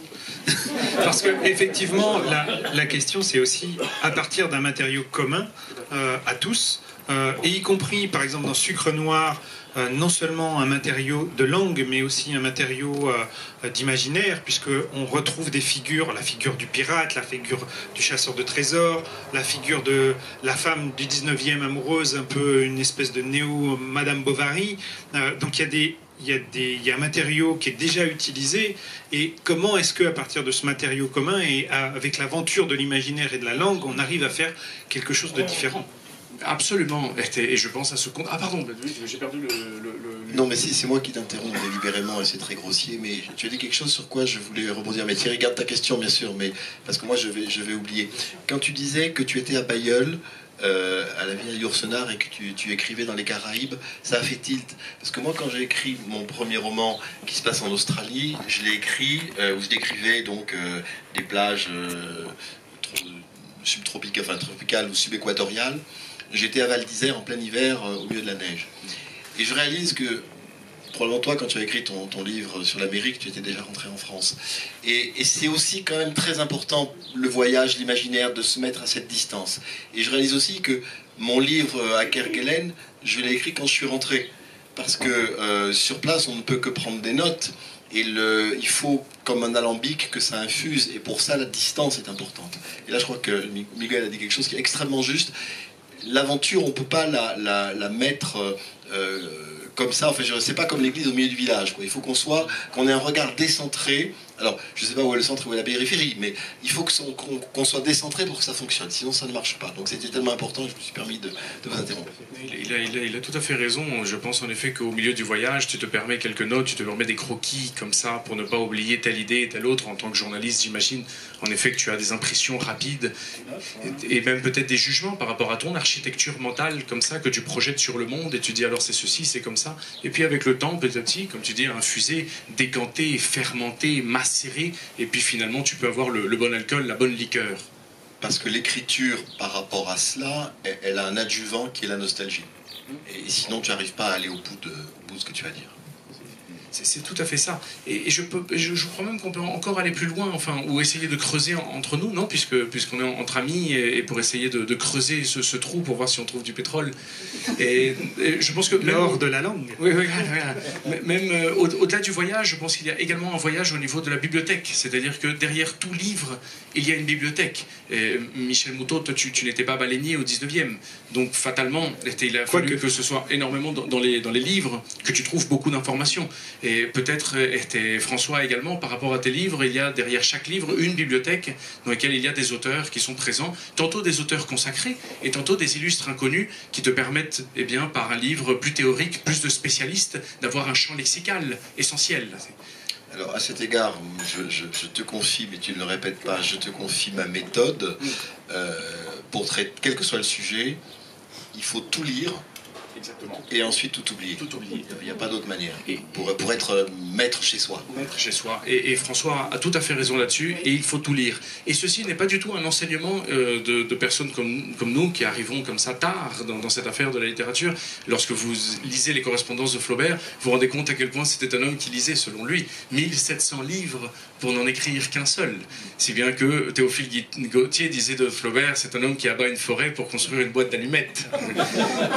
donc en effet, je pense qu'il y a un autre voyage qui est ce voyage à l'intérieur d'une bibliothèque. Et lorsque tu parlais des pirates, des flibustiers, des corsaires, des gueux de mer, lorsqu'on parle des chasseurs de trésors et des chercheurs d'or, lorsqu'on parle des femmes puissantes, lorsqu'on parle de Rome, enfin ce sont différentes colonnes à l'intérieur du livre que moi j'ai décidé de tresser dans un système d'étoffe. Et puisqu'il s'agit de ça, non, puisque le mot texte, enfin l'étymologie de texte c'est texture, c'est textile, donc il s'agit d'une tresse tout simplement, des fils différents, des ficelles différentes, d'épaisseurs différentes, de parfums différents, de couleurs différentes que tu finis par prendre et tu les tresses ensemble jusqu'à en faire un texte, mais qui est, si tu veux, le résultat et le fruit de 1000 racines différentes.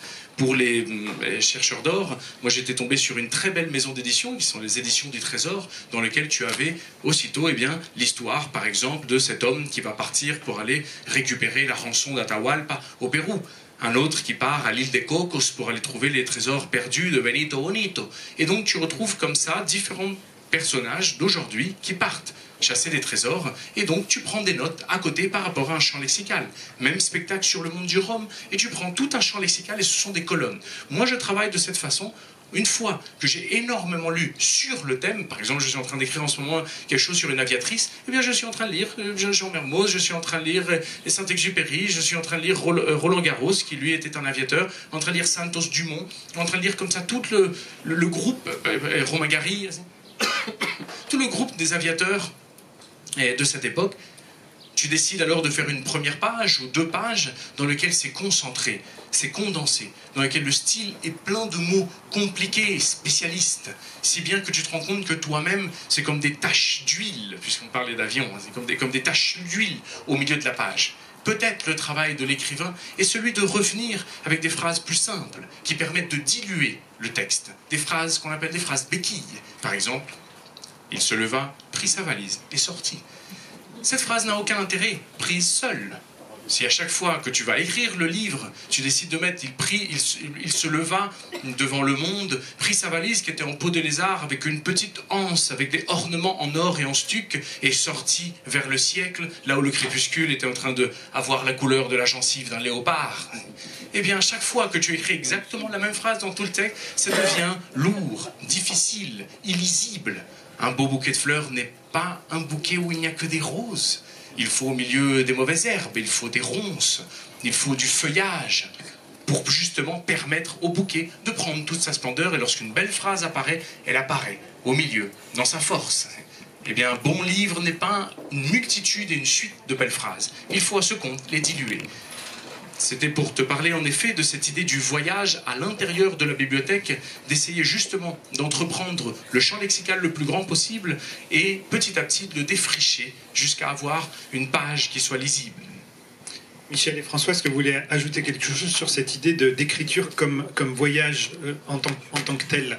Est-ce que aussi le fait d'écrire des romans d'aventure vous transporte vous et transporte votre écriture là où peut-être vous n'aviez pas imaginé aller?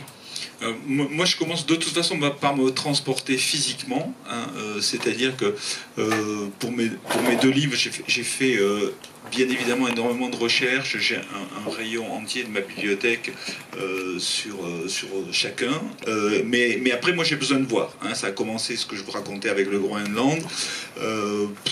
Pour Ciel d'acier, je suis retourné à Nantucket, je suis allé surtout à voir, non, Nantucket c'est pour Sequoia, excusez-moi, je confonds. Je dois aller 3 fois voir les Mohawks dans leur réserve, qui s'appelle Kanawagé, qui est juste à la sortie de Montréal.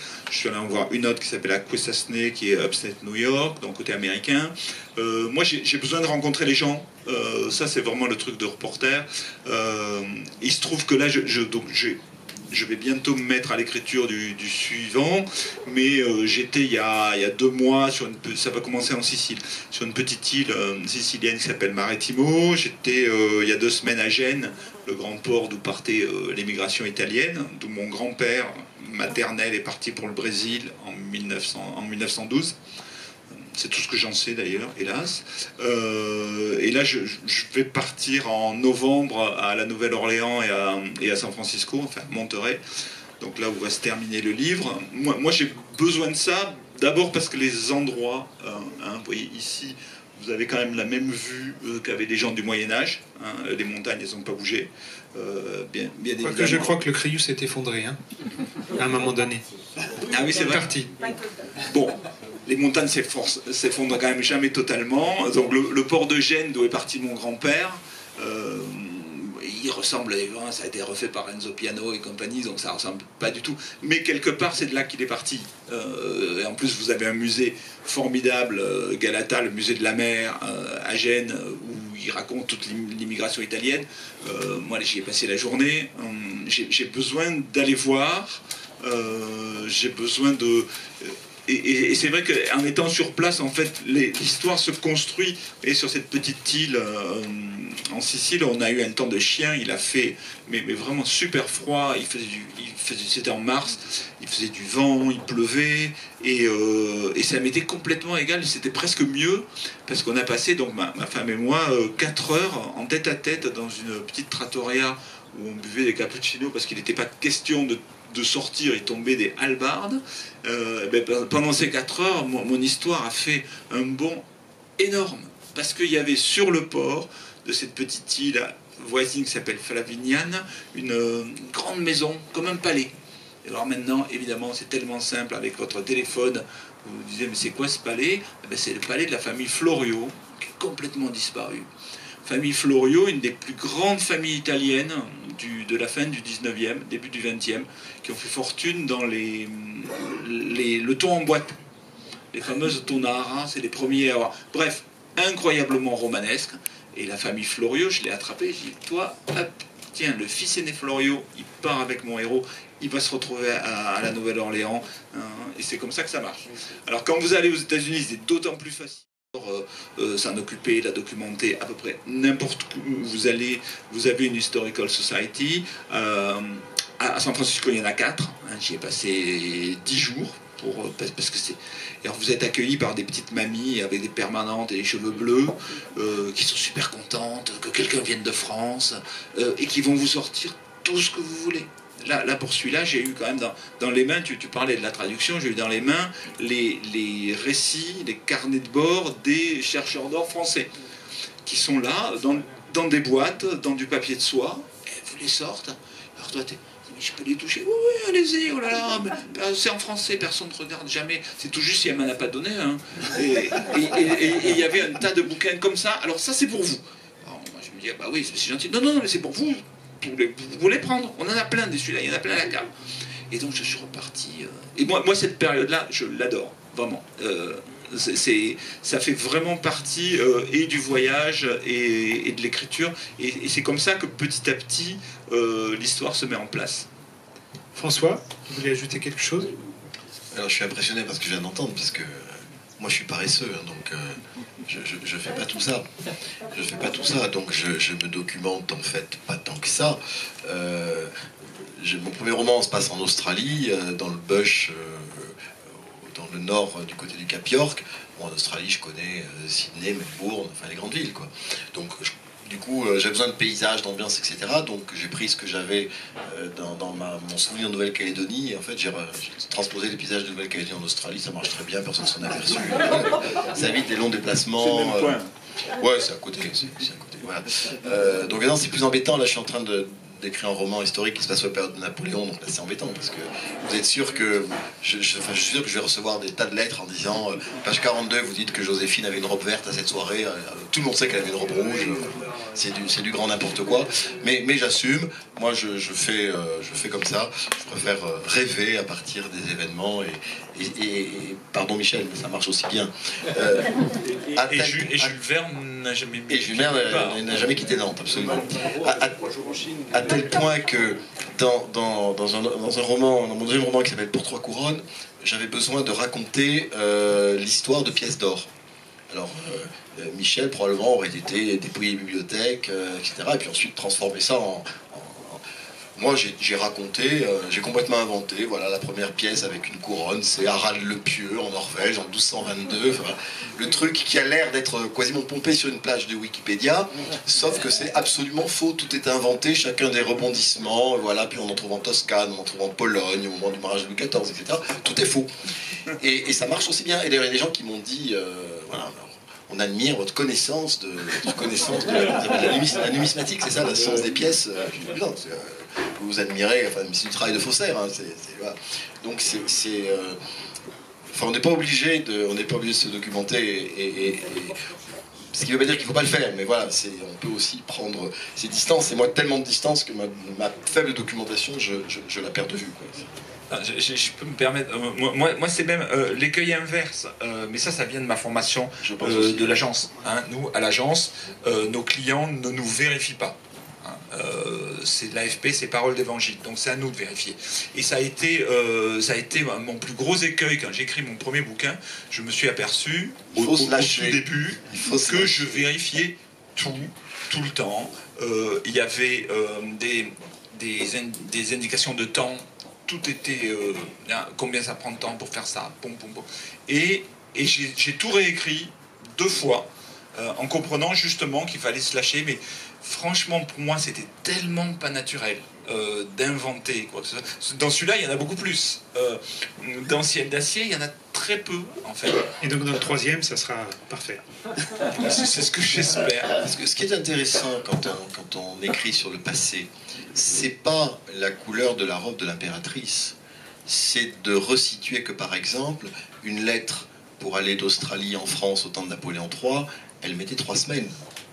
C'est de se rappeler, si on est au XVIIIe siècle, que les acteurs de l'époque avaient un rapport à la religion, un rapport à la mort, un rapport aux femmes qui n'était pas le rapport d'aujourd'hui. Moi, souvent, j'enrage lorsqu'il m'arrive de feuilleter des romans historiques, d'avoir un truc extraordinairement documenté, il n'y a pas photo, tout va bien, mais la psychologie des personnages est empruntée à Desperate Housewives. Mais ça se passe avec Louis XIV et Madame de Maintenon, ça ne marche pas. La métaphysique et la morale n'étaient pas les mêmes. Et ça impacte, mais de manière radicale. Alors, je préfère, plutôt que de leur donner une psychologie hollywoodienne, je préfère me tromper dans la psychologie que je leur prête, mais qu'en tout cas, elle soit différente de la nôtre pour que le lecteur ressente cette étrangeté. Parce que je ne peux pas savoir ce que pensait un noble libertin sous la Régence. J'ai beaucoup de mal, même si je me documente beaucoup, etc. Et si je baigne un peu dans une culture du 18e, 19e. Mais je n'atteindrai jamais la vérité, parce que cette vérité est morte avec tous les gens qui ont pensé de la sorte. Mais je peux au moins retranscrire dans la manière dont les personnages voient le monde, retranscrire un peu de cela. Il y a un très beau livre qui est magnifique de ce point de vue-là, c'est L'Allée du Roi de François Chandernagor, qui raconte l'histoire de Madame Maintenon avec Louis XIV, mais en se mettant dans une psychologie Louis XIVienne. Vrai ou fausse, j'en sais rien, mais c'est très étrange de voir des événements qu'on croit connaître et raconter avec une sorte de grille de lecture, pardon l'expression n'est pas très heureuse, mais qui est plus la nôtre, et qui a l'air assez raccord, si je puis dire, avec ce qu'on croit savoir de ce temps-là. Et c'est vachement plus intéressant que d'avoir des réactions stéréotypées. Donc le roman historique, la vérité du roman historique, et historique ça commence avant la Deuxième Guerre mondiale, quoi. C'est pas l'épaisseur de la documentation, c'est le fait de se mettre dans la tête des gens de ce temps-là, parce que nous sommes passés à autre chose sur beaucoup de sujets. Alors, peut-être, est-ce que vous avez 1 ou 2 questions? Par contre, on va continuer à fonctionner uniquement avec le micro sans fil, parce que je crois qu'il faut que le régisseur récupère les microfilaires pour le débat du cinéma. Donc, on va continuer, mais on va se passer de ces 2-là. Voilà. Donc je ne sais pas si vous avez des questions à poser, si vous avez lu les romans ou pas, si vous avez envie de les lire. Ou si vous n'avez pas de questions. J'aimerais simplement remercier monsieur d'avoir évoqué Lucien Jacques et les carnets de Moleskine. Oui, merci. Non, c'est extraordinaire, un personnage fascinant, hein, Lucien Jacques, vraiment fascinant. Je ne sais pas pourquoi l'histoire ne l'a pas conservé. Et peut-être parce qu'il n'en avait pas vraiment envie. Enfin, c'est un homme qui touchait à 1000 choses, mais au fond, qui n'en finissait aucune. C'était un personnage formidable. Ça devait être un très bon ami, en plus. J'aurais adoré m'asseoir boire une bière avec Lucien Jacques. C'est non, il devait être comme ça, sorte d'être... Vous connaissez l'anecdote, Lucien Desnoux, un poète, avait un béguin d'un petit village et une maison dans le village. Lucien Jacques a acheté la maison et aux vacances suivantes, il a dit à Lucien Desnoux, tiens, c'est chez toi. Et il lui a donné les... Ouais, c'est merveilleux, oui, la générosité. Tout à fait, sublime, sublime. Oui, exactement, oui. La différence de Jean Giono qui, lui, lorsque tu vas chez lui, il a une sorte de Bouddha. Et c'est un Bouddha qui était sur une pierre. Et à côté du Bouddha, il y a une petite photographie en noir et blanc où tu vois une sorte de grosse poutre sur une grange et le Bouddha qui est encastré à l'intérieur de la pierre.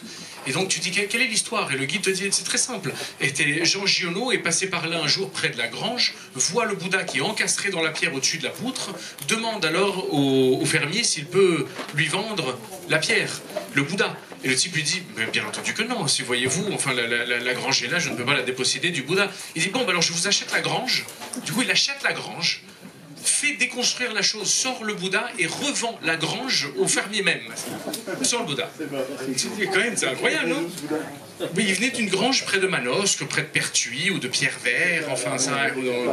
Ah oui, bah, probablement, bien entendu. Et si bien qu'on voit encore la marque sur le front du Bouddha. Ton histoire n'est pas vraie, mais... Ah oui, voilà, c'est ça, oui. Oui, quand la légende dépasse la réalité, on imprime la légende, non? Comme disait le grand James Stewart dans The Man Who Killed Liberty Valance, tu sais, le western. Voilà. Donc en effet, voilà. Quoi qu'il en soit, la grande différence entre Giono et Lucien Jacques est sans doute une affaire de propriété.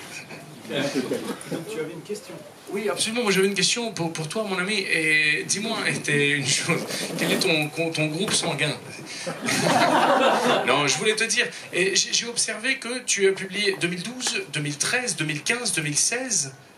Comment tu fais pour travailler, pour publier aussi vite, comme ça, par rapport au temps d'édition? Ça me surprend énormément. Je suis très admiratif. Hein. Est-ce que tu pourrais m'en parler? Tu avais déjà écrit les livres avant? Contrairement à toi, moi j'ai un métier. Ah oui, bah oui. En plus. Non mais en plus. Oui, en plus. Toi tu passes tout ton temps à écrire, moi j'écris dans les trous de mon agenda. J'écris dans le train, dans l'avion, dans les réunions ennuyeuses, je retourne la feuille et puis j'écris des trucs, je prends des notes, etc. Après, en termes de tempo, non, ça fait un livre tous les 18 mois, ça n'a rien d'hallucinant. On écrit tant que l'envie est là, et bien sûr, il y a un décalage, le public ne s'en rend pas compte, mais il y a un décalage lorsque le livre paraît. Il a déjà quitté les mains de l'auteur depuis entre 12 et 18 mois, le temps de correction, fabrication, etc. Il y a un temps matériel. Donc on est un peu comme des acteurs de cinéma qui font la promo du film, mais ils en ont déjà fait 2 depuis, voilà, il faut qu'ils se replongent. Voilà, donc non, mais les livres ils réclament d'être écrits. Hein, les gens croient parfois que les auteurs... quand on les va terminer, qu'ils ont dans leur tête une sorte de bibliothèque virtuelle dans laquelle, tiens, je vais raconter cette histoire-là. Ça se passe pas du tout comme ça. Les histoires, elles viennent, elles frappent à votre porte de jour ou de nuit, au petit matin, des potrons minés, et l'histoire, elle réclame d'être écrite. Et il faut obéir. Ou alors, il faut pas se prétendre écrivain. Il faut obéir. Alors évidemment, parfois l'histoire avorte. Il y a 10 pages, et puis vous vous rendez compte que ça ne tient pas la route, que c'est rigolo, mais que c'est pas... Voilà. Et puis des fois, ça va jusqu'au bout. Mais il y a une analogie que je réalise ici entre l'histoire, entre l'écriture et la marche. C'est que dans les 2 cas, on ne sait pas où on va. Hein, moi, il y a des auteurs, alors je ne sais pas comment fonctionnent mes confrères ici présents. Moi, je n'ai pas de synopsis. Je ne sais pas où je vais. un peu comme quand je vais marcher en montagne, ou quand je vais marcher à Kerguelen avec des cartes qui sont à la fois fausses et approximatives. Mais c'est pire que dans la narration, parce que j'ai une scène de départ, une situation de départ, un personnage de départ, une ambiance. On va dire, je vois à peu près les 50 premières pages, quoi, hein, pour poser une situation, de la tension, etc. Il faut que ces 50 premières pages aient suffisamment d'énergie pour tendre le livre comme un ressort et conduire jusqu'au bout. Au Festival du Premier Roman de Chambéry, il y a quelques années, j'étais avec une auteure autrichienne dont j'ai malheureusement perdu le nom, mais qui avait eu cette formule admirable. Elle disait, moi, quand j'écris un roman, c'est très simple. J'ai le paragraphe de départ, j'ai la phrase de fin, et il n'est que de tendre un pont entre les deux. Waouh! Moi, j'ai la pile du pont.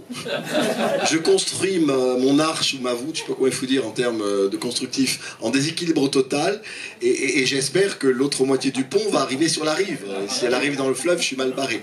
Et donc, comme je ne connais pas l'histoire, je me la raconte d'abord à moi-même, comme je racontais l'histoire à mes filles. Et comme on disait nous aussi, mes deux collègues, il faut qu'on ait... C'est l'histoire qu'on aurait envie de lire en achetant le livre dans une librairie.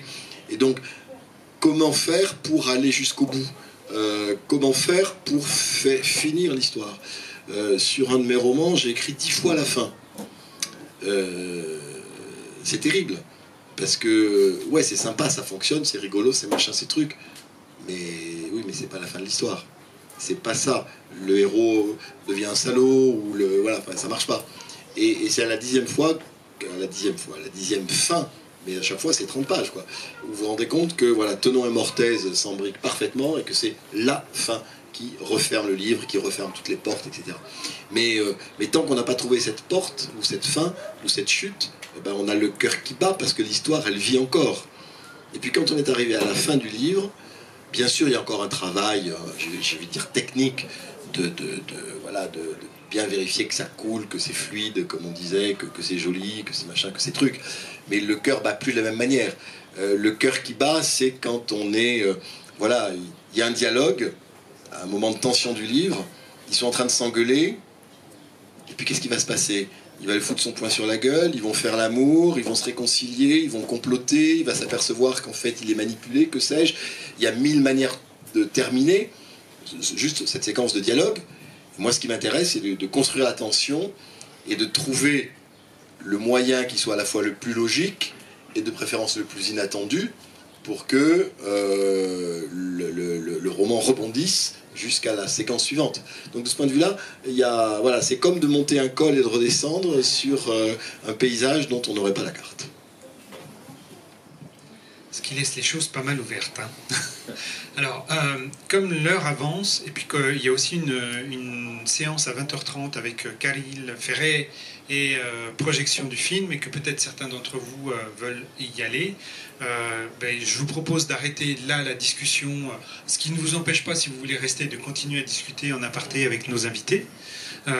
Donc je remercie Miguel, je remercie Michel, je ne me suis pas trompé cette fois, et puis je remercie François.